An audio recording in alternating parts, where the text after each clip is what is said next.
So I don't know how to answer for his behavior. So it's been a very interesting journey. I learned a lot about COVID. Now I'm better, and maybe I'm immune. I don't know. But don't let it dominate your lives. I feel great.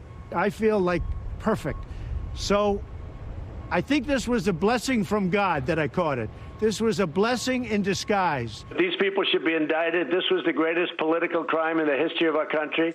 And that includes Obama, and it includes Biden. Well, I'd like to come back to the White House soon to do another interview, Mr. President. I'd love to come back to the White House. I saw it up Hillary close Clinton and being personal. indicted for terminating 33,000 emails that she got from Congress. I figured there would be a chance that I would catch it. Sometimes I'd be in groups of, for instance, Gold Star families. I met with Gold Star families. I didn't want to cancel that. They come within an inch of my face sometimes. They want to hug me and they want to kiss me. And they do. And frankly, I'm not telling them to back up. I'm not doing it. I don't think I'm contagious at all. And this monster that was on stage with Mike Pence, who destroyed her last night, by the way, but this monster, she says, no, there won't be fracking. There won't be this. Everything she said is a lie. I don't believe the polls because we've never had this much support. They have a boat thing. They have 5,000 boats. They have thousands of trucks all over the country. I took over a depleted military, old equipment, broken equipment. Even in the Army, all brand new uniforms with the belt. Everybody wanted the belt. We're taking care of our seniors. You're not vulnerable, but they like to say the vulnerable, but you're the least vulnerable. But for this one thing, you are vulnerable, and so am I. They want to take care of certain little tiny fish that aren't doing very well without water, to be honest with you. The president is, shall we say, in an altered state right now, so I don't know how to answer for his behavior. What a week it's been. It was exactly 1 week ago that President Trump went public with his COVID diagnosis.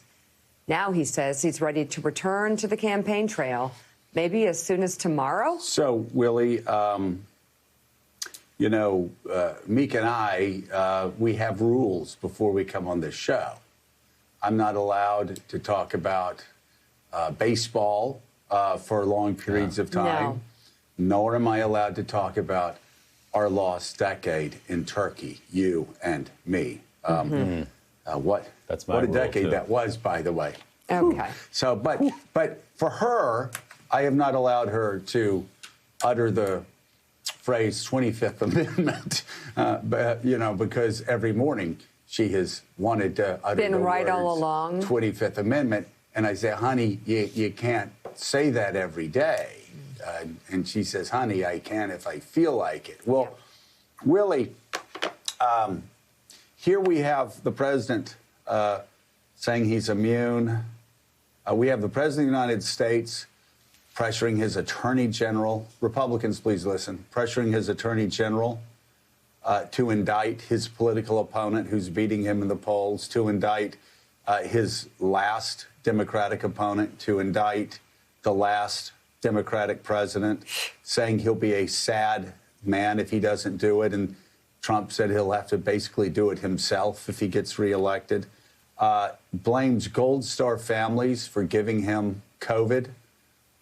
Says I'm not contagious, despite the fact he wouldn't tell Sean Hannity repeatedly last night when his last test was, whether he's been tested, whether he's negative. He calls Kamala Harris, the vice presidential nominee for the Democratic Party, a monster repeatedly, calls her a communist, talks about when he became president, he had to give the Army new uniforms with belts. Everybody likes the belts.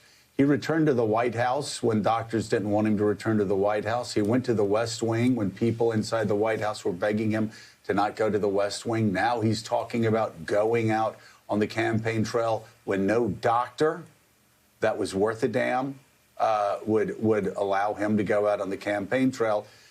Somebody, I guess this is a very sad indictment or just a sad statement on his life. He doesn't have anybody close enough to him that loves him enough, that he trusts enough, that can keep him from continuing to destroy himself and politically destroying his campaign and politically destroying Republicans across the country. Tell him he just needs to sit down. And yes, he is on steroids. He's still on steroids that would make our loved ones take extra care. Well, they'd have to take time off. In what we do because of the impact it would have, especially if we were just coming off of COVID or if we still had COVID. There is nothing normal about this. He's not, it does not sound like he is equipped right now to be president of the United States, and may not be until his steroid treatment it runs its course. George W. Bush turned over the presidency during procedures to Dick Cheney twice. It's happened before. It happened with Ronald Reagan. And I think it's safe for a lot of Americans, fair for a lot of Americans to say, shouldn't this guy just take a rest for a week and let Mike Pence assume the presidency until he gets better? As long as Mike Pence is okay. If Mike Pence is okay. We don't know that right now either.